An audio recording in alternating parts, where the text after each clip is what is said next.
The federal incursion, the Trump takeover of Chicago, reportedly resulted in 3 arrests by ICE. That were legitimate because that's what ICE does. There are going to be masked men in unmarked cars swooping in and disappearing grandmas and separating parents from their kids. No. No. Dick Durbin and Pilsen on the watch. It's Saturday, and I'm here in the Pilsen neighborhood of Chicago with many people celebrating their Mexican heritage. It's a great day of celebration, but let's be honest about it. It's also a great day of fear.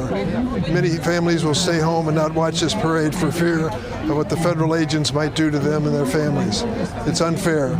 If a person is dangerous, they should be gone from America. But if they are here doing their best, working, paying taxes, raising their families, going to church, an important part of the community, we want them to stay. I'm here today. My message to this community is be careful, but do not be afraid. Do not be afraid in America. Yeah.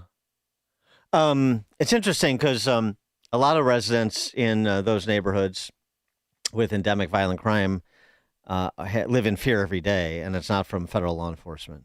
You know what I mean? That's not a particular concern to the political leadership, though, it appears. Speaking of repeat violent offenders, since we've got a couple of high-profile stories from around the country, including that the guy who stabbed that Ukrainian refugee to death on a train in Charlotte. I mean, this is going to surprise no one in Chicago because this happens routinely in Chicago. But 14 arrests. Interactions with local law enforcement, a couple of prison stints, which leads me to Robert Cherry's column. Robert Cherry is a retired academic. He was an economist. I think he taught at Brooklyn College, if I'm remembering correctly. Anyway, our friend Glenn Lowry, econ professor at Brown University, posted Robert Cherry's column to his Substack. More, not less prison may improve the life chances for youthful offenders. Ooh, there's a contrarian view. As the Vera Institute, a leading proponent of diversionary sentencing, contends, diversion programs can target the root problems that lead to criminalized behavior like food and housing insecurity, joblessness, lack of educational resources, and unmet mental health needs. Don't lock them up. We need to put them in diversionary programs. We need to get them some after school, midnight basketball, and mentorship with violence interrupters. And Robert Cherry argues, well-meaning, this approach may actually harm youths' whose life chances would have been improved if they had spent more time in prison. He talks about the Raise the Age law in New York City. What NYPD Commissioner Jessica Tisch says about it. The Raise the Age law that was instituted 5 years ago requires all those under 18 who commit crimes to have their cases handled by family courts, and almost always with no penalties. The police commissioner in New York, quoting her, every day brings new proof that Raise the Age is failing its objective of diverting vulnerable youths from their criminal trajectory. Under Raise the Age, juvenile gun arrests have reached a quarter-century peak, with 486 arrests last year. Young felony assault victims also hit an 18-year peak, 2,451. But crime is down. Crime is down. It's working.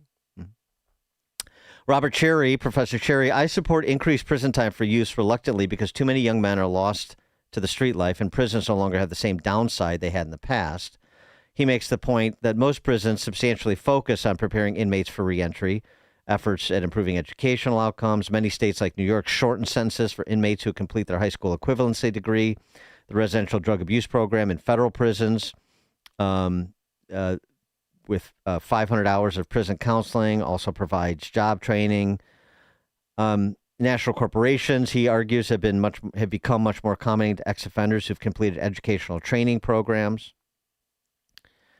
He concedes, to be sure, most release offenders struggle. They resume old problematic friendships, embroil themselves in family tensions, and endure employment disruptions. But for many, remaining in dangerous environments without the behavioral discipline they could have gained in prison is riskier than the alternative. Without the order and discipline acquired in prison, more felons would continue breaking the law and remain ensnared by damaging personal relationships. They become the habitual offenders. And this is something we know from Rafael Mangual over at the Manhattan Institute as well, but he points out a couple of important stats. The vast majority of homicide victims have extensive criminal records. In Illinois, this is a decade-old data, but it doesn't change much.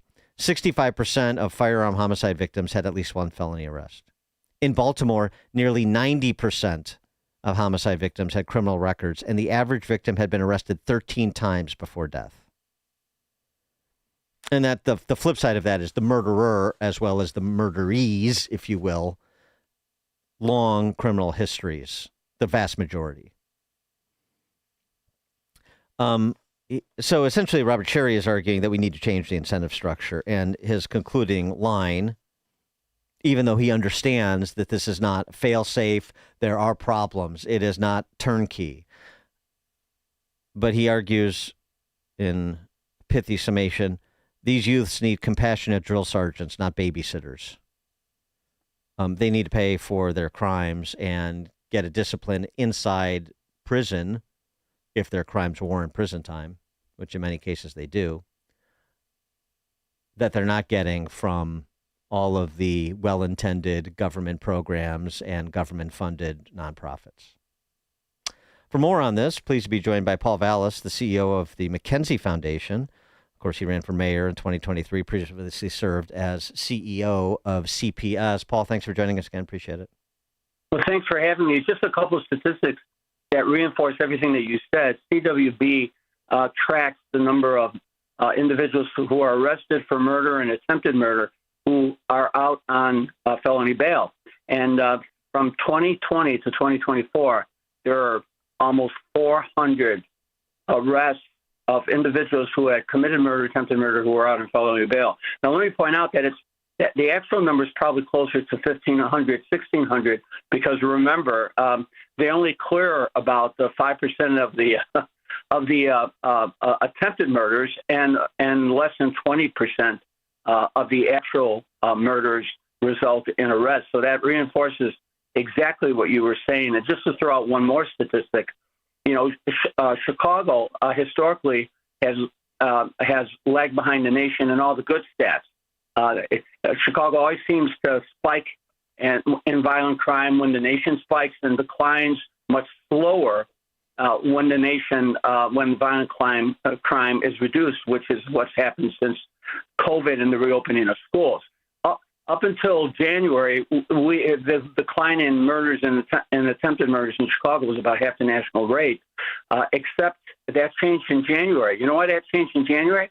It changed because we got a new state's attorney who, in effect, stopped the revolving door that Kim Foxx had, where they would make arrests and even violent offenders were put on pretrial bail. And the jail population has returned to the pre-COVID level. So if you want to know why we are finally seeing a drop in murders and attempted murders at the national level, you can really give a lot of the credit to Burke working very closely with Snelling to keep these dangerous offenders off the street. So those statistics reinforce exactly what you had previously said. Well, the problem is, of course, that you have a political power structure, the new state's attorney notwithstanding, that has been dogged about reducing the jail population in Cook County for its own sake, not for any sort of public safety or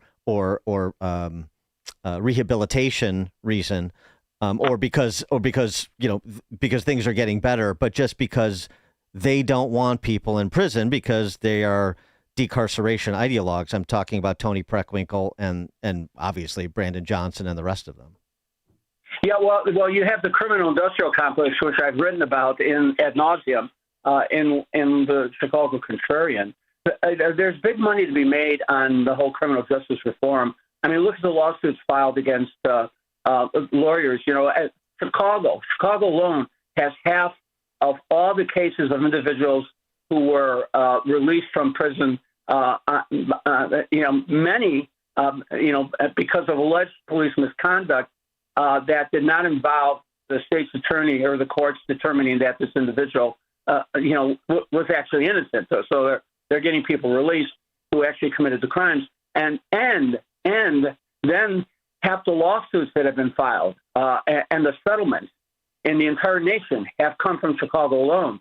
So there's big money being made on criminal justice reform. There's 275, and there's 275 cases, leftover cases from Fox that are yet to be litigated, lawsuits filed on individuals who she released, on individuals who she claims were wrongly convicted. No proof that they did not commit the crimes. They were just convicted because some detective some corrupt detective, because he had a few cases thrown out, Fox actually came in and dismissed all the cases that detective had ever brought and that had ever resulted in convictions. So the costs, the settlements that the city could pay for those cases alone could approach $2 billion. So this is a money-making enterprise. Criminal justice reform is a money-making enterprise, and I think that's also driving the process. Yeah, the trial lawyers play jackpot justice, and the politicians facilitate it for ideological reasons as well as campaign finance related reasons. Exactly. Exactly. So you're right on target. But let me tell you, I also posted and wrote about this. Isn't it ironic during the DNC, and I think you've spoken on this many a time, that during the DNC they not only activated the Guard, but they brought all the federal agencies, additional agents, additional powers to bear, more aggressive, proactive policing, more arrests to protect the DNC and its delegates and its party goers. But the minute that was all over, all that disappeared. So, this is much ado about nothing. Pritzker is managing a state that is first in taxes and last in equity. It's near the bottom in economic growth since 2019. Almost all the job growth has been in the governmental sector, not the private sector. The GDP of the state actually declined, has dropped this year. And so it's a disastrous state. And of course, Johnson is an unmitigated disaster. So they need a scapegoat, and Trump is a scapegoat. Yeah, they need a boogeyman. And this is, center cut for you. Pritzker talks about, and he does on his, campaign reintroduction video too, talks about the billions of new dollars they've poured into the K through 12 education in the state. Okay, and to what end? What are the results? To what end? Dan, we spent 16 to 64%. 19 to 64% more per pupil in Illinois than the surrounding states, than any of the surrounding states. 19 to 64%. And what do we get for it? Absolute abysmal test scores. Absolute abysmal test scores. So what's the solution? What's the state solution besides pouring more money into it? Or what's the solution to the Chicago Public Schools that are spending $32,000 a kid and want $1.6 billion more from the state? What's the solution?